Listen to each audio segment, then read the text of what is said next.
Hi friends, welcome to my channel. My name is Jerry. If you haven't been to my channel before, welcome. And if you've been here before, thank you for joining me again. My videos are geared towards helping people get through a hard time and helping others find hope and purpose in the world that we live in today. And today, I'm going to be talking about something that is very near and dear to my heart, and that is having a supportive community around me, whether that's a support group or a community of people that I have common interests with. It all just depends on where I'm at and what I'm going through in life. And the reason why I want to make this video is because I find it very, very important as human beings that we give back to other people and help other people get through something we've gone through. And for me, that was a really eye-opening experience that I had to learn in my life, that at times in my life, I would need the support and help of other people, even strangers. And it's something that's made all the difference in my life. So living in a post-pandemic negative world, right now, we're all kind of in that state of mind where we might need a little bit of extra support to get through the next few years of just trying to be social again, because we are social creatures and we are meant to be in community.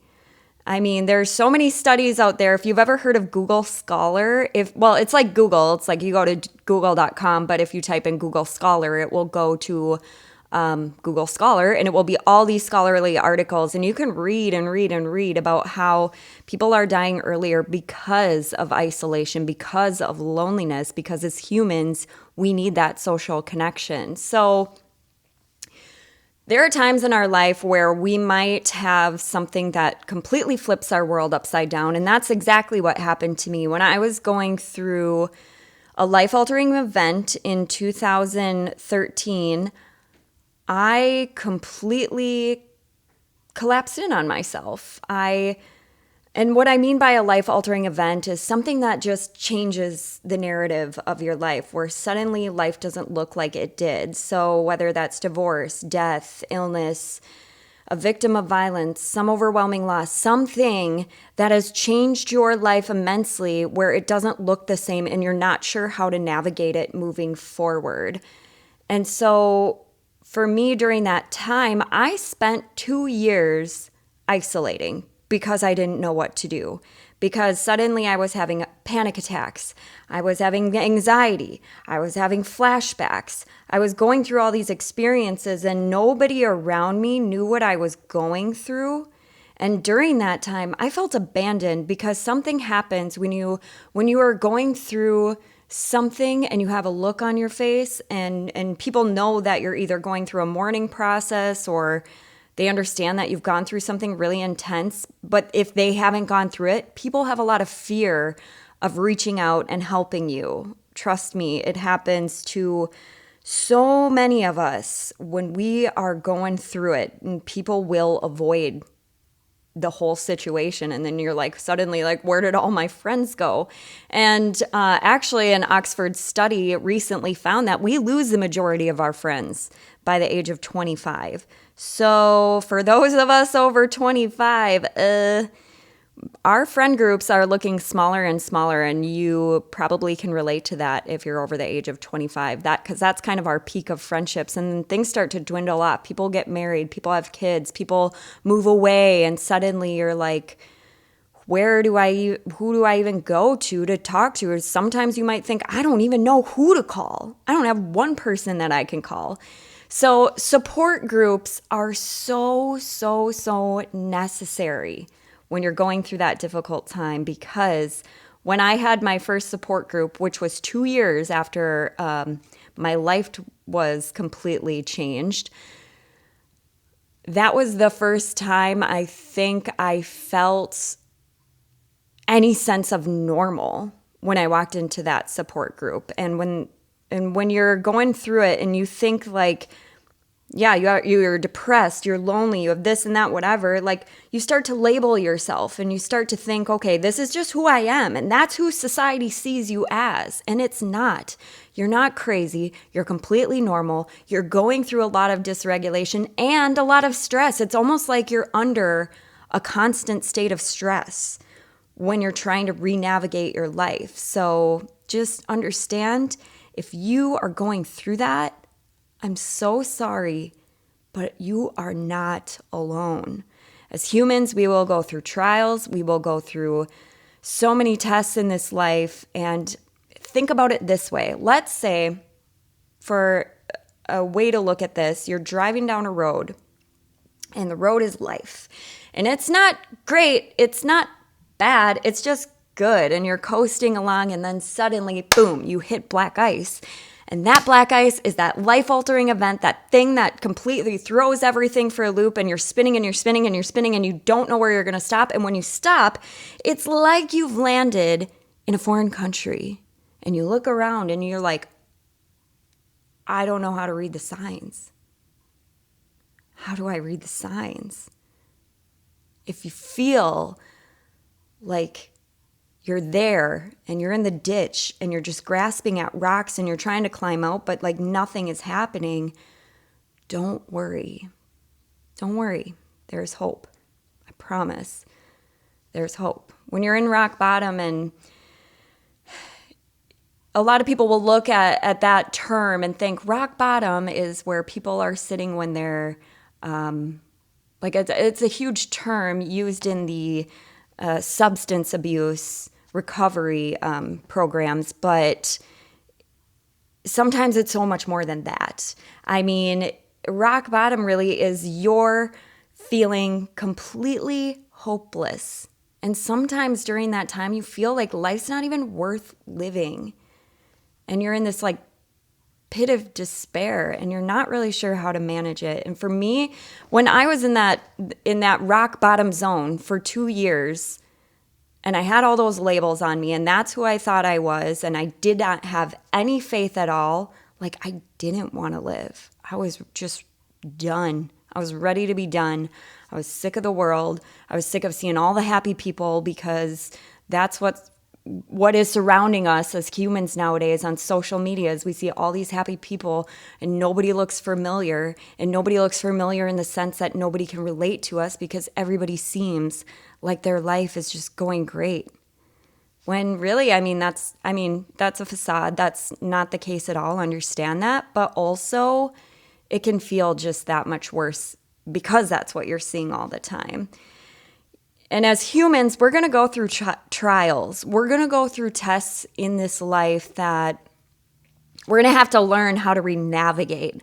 We're going to have to learn how to read those foreign signs. And it's going to be a journey. It's not something that is going to happen overnight. We have to put the work in to start to get our life to flow and get back on that good coast on the road again.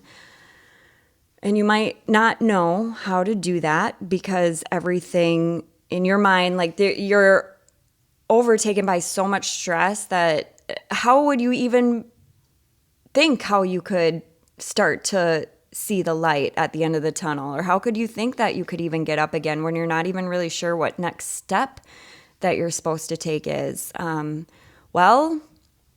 When you constantly feel like you don't fit in because you're going through that state of stress, when you're always looking at everybody else, you're in the middle of a crowded room, everybody's having a good time, but you're off here in your head and you're not really sure where you're supposed to be, well, you're not alone.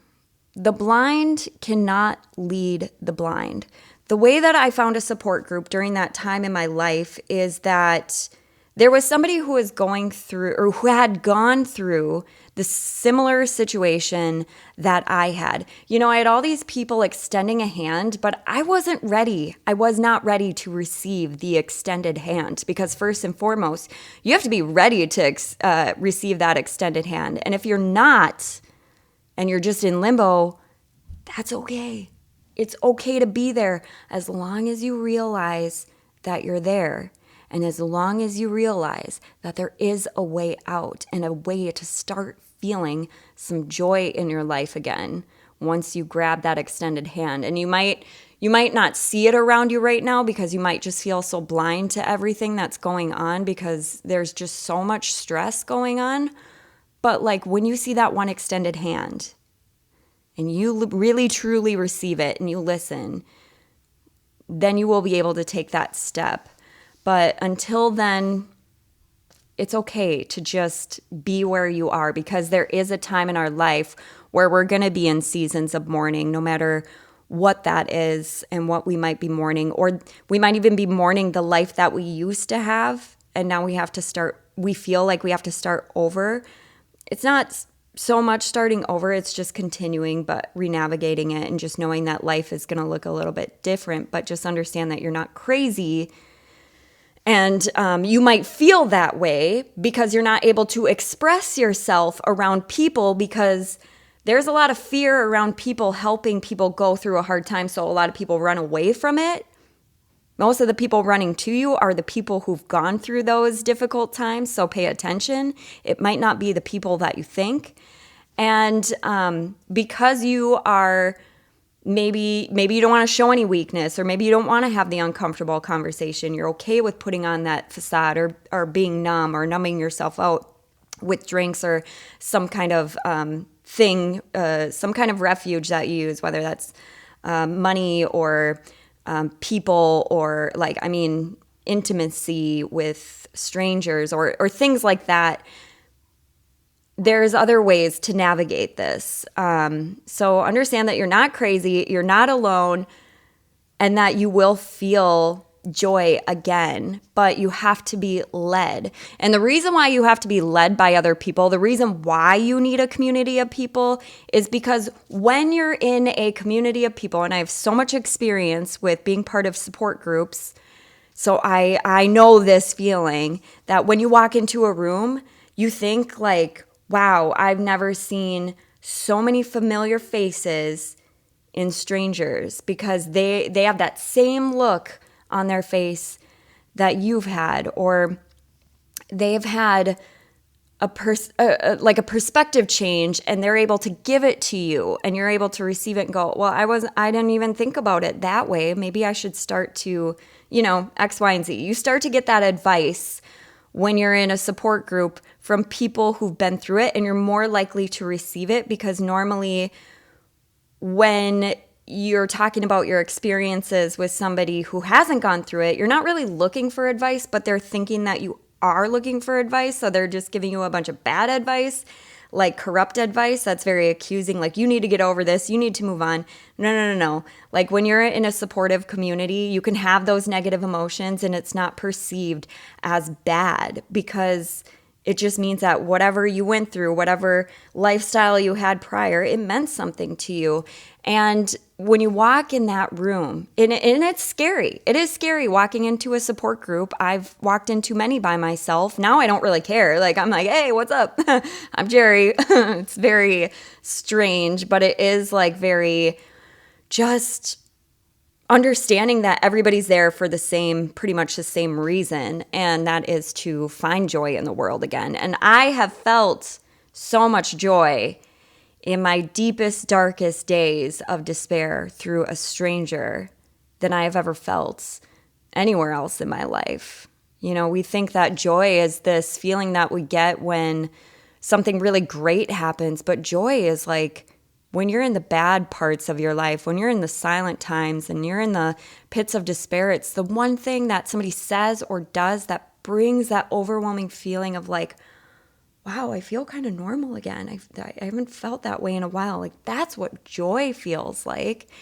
And so it might be scary to walk into that support group, but I promise you, like, it could change your life. It could change your life like that. And the minute that I walked into a support group, I saw my life starting to change over just a few months of going. I mean, I was going probably like once a week, maybe not even every week, but for the most part, once a week. And I didn't really talk much because I didn't really know what to say, honestly.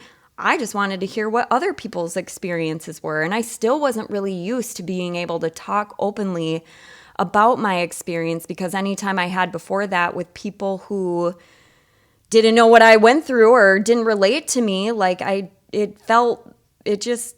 like it. I didn't like how it felt. It felt like I was complaining, or I felt like they didn't really know what to say, or they didn't know how to receive it. But when I was able to do that in a supportive community, it was great, but I also wanted to know what other people were going through. So that way I didn't feel like I was the only one going through it. And so it was really a great way to start to feel like a person, like a human again, who wanted to live, who wanted to have a future. And I'm just looking at some notes over here, but so when we're going through the supportive group and when we're going through that time of immense stress before we even get to that supportive group, this is like part of the reason why I wanted to make this video, is because I've been studying so much of the brain over the last few years. I've just found a fascination that like we can actually change the way that our body and our brain acts and thinks. And it's just something that I've gotten so deep into some podcasts.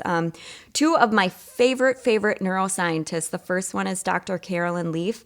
I love her interviews because and I'll link one below, because she explains the brain so that average human beings can understand it. And so when I was able to see that there are certain things that I was doing during that time that were actually changing my brain without me even realizing it, I was able to look back and reflect, okay, this is like a human thing. This actually relates to other human beings as well. And then Andrew Huberman, he is my second, he's a professor of neurology at Stanford, and he goes really, really deep into this stuff. So for more of those who love to study the brain, he is your guy. And I'm going to take a couple points of some stuff that I learned from him about stress and anxiety and the social connection, because we are meant to be social creatures. There's something called blue zones. This is something that around the world, there's these places called blue zones. It's where people live, and people live longer there. And they're trying to do studies and research to figure out why. This is something you should look up on YouTube, or maybe I'll just leave a video below. But there's one place that's like right outside of Greece, and they're studying, or their doctors are doing tests on the hearts of some of the seniors and seeing that they have hearts of like 50-year-olds because they're always interacting with the community. So they'll have these like street dances, and the kids will dance with the seniors and adults and everything. So everybody's interacting. And I think this is why it's so important that we have children visiting nursing homes, because we need that kind of interaction. We need that way to feel like we're still part of the world, because life can get very sad the older that we get in life. So if you have a grandparent or somebody older and you just want to visit them a little bit more, just do it, because it will make them feel something great again if they're not always being visited. So really I want to get into Andrew's study, and that was studying the social connection. We're social creatures, and when we are socially connecting, this is something that will help us mitigate stress, because really when we're going through immense turmoil or trauma in our life, we're just under that constant state of stress. So we're mitigating stress, and that actually produces serotonin. And the way that you know that you're producing serotonin is you feel comfort, you feel trust, you feel bliss, you feel delight. And maybe when you're going through that hard time, you haven't felt that in so long. Maybe you felt abandoned, or anyway, like if you are seeing people in these support groups in this community, you start to be able to see faces that you can trust again, and that is producing more serotonin. However, there's the opposing side, social isolation. So if you're isolating for too long and you're not seeing people that you trust or that are friendly or that you can connect with, you start to produce a molecule called tachykinin, and this is something that produces irritability, paranoia, and fear. So those are some things that if you want to know more about why we need to be social creatures and why we will live longer, this is the video that you need to watch. So I linked that below for you.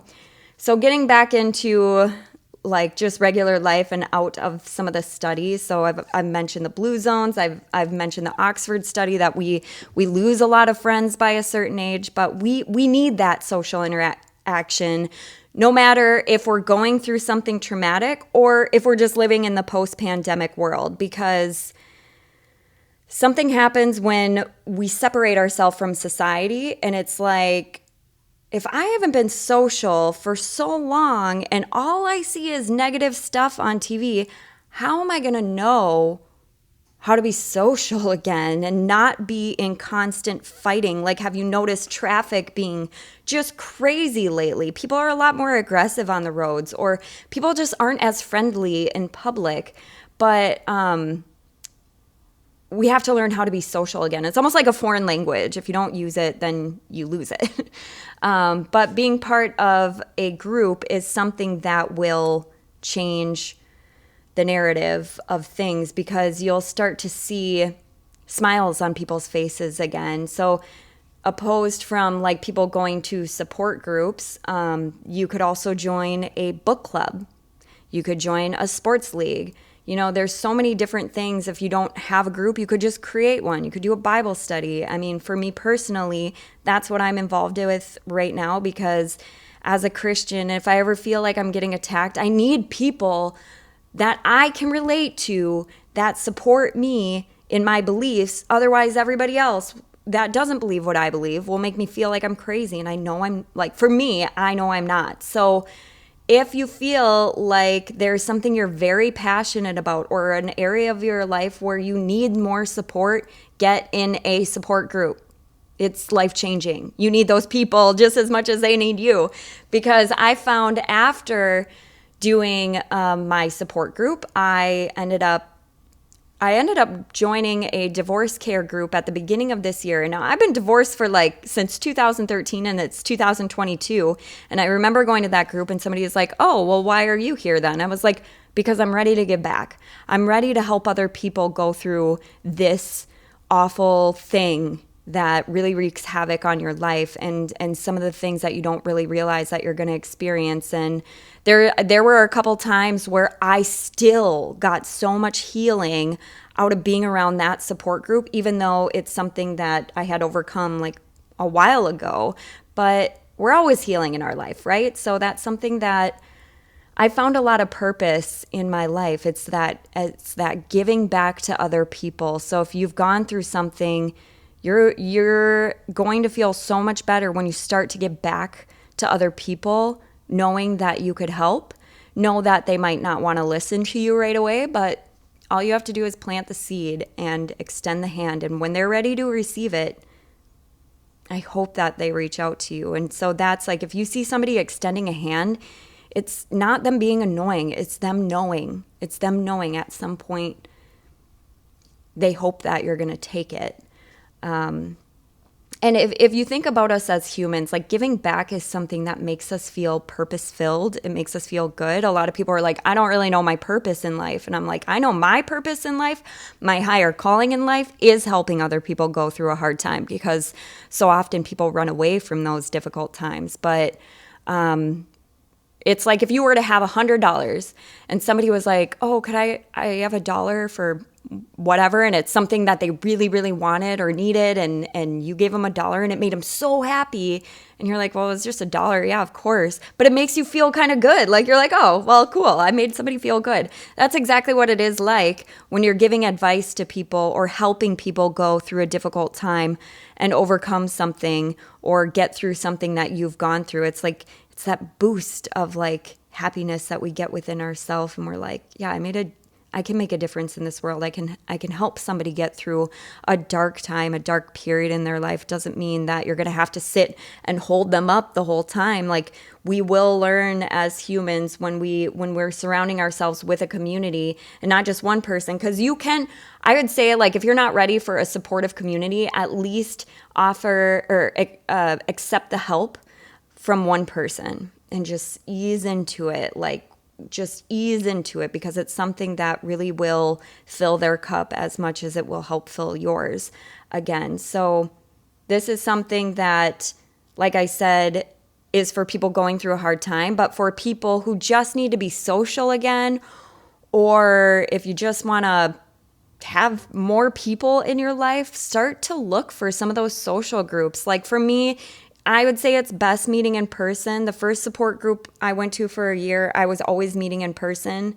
And I think I really, really needed that socialization because as a single person, when you live alone, like you can go a little crazy. But as far as the Bible study I'm a part of now, that's like a bunch of women online.